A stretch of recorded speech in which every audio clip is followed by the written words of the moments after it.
In any hospital, the capacity to treat patients is limited by how many beds they have. Think of this as the number of beds in your local hospital at any given time. A couple are already filled by patients receiving treatment for things like a car accident injury or a stroke. And this dot represents one person who's healthy and decides to go out like usual.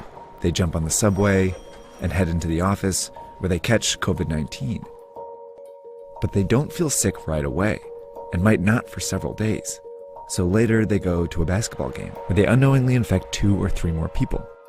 Most of these people will have relatively mild cases, but one might be an elderly person with a severe case who will eventually have to go to the hospital.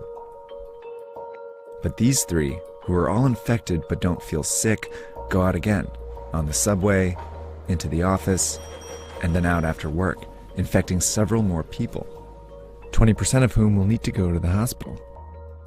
Over a short period of time, this process multiplies the number of people going to the hospital each day. Before long, the hospital is full and a crisis begins. People with severe cases of COVID-19 can't get treatment, and some who could be saved die. Plus, people with other issues can't get treatment either, and some of them die. This surge of severe cases causes avoidable deaths. That's what happened in South Korea, Iran, and Italy, all of which went from 100 to more than 5,000 cases in less than 2 weeks. A lot of people died because they couldn't get into the hospitals. This surge is made up of only severe cases, but it was generated by people who didn't feel sick, spreading the disease in public. Which means the people who can do the most to avoid these unnecessary deaths are these people. And that means all of us. To slow the virus down, you need to act as if you already have it.